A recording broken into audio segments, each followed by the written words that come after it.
係，大家好，我係 Michael 陳尚義。咁我係一位註冊社工，亦都係同行鳥創辦人，推廣精神健康。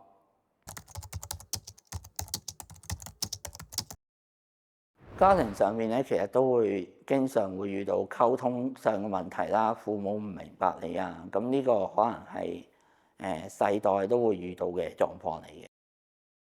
家庭問題啊，令到父母更加明白到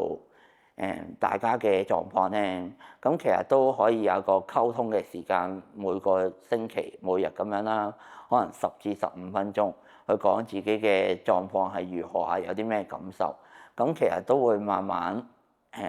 增加大家嘅代入感啊，知道父母係點諗法，知道仔女係點諗法，咁都其實可以減少兩代之間嘅溝通誤會啊同埋衝突。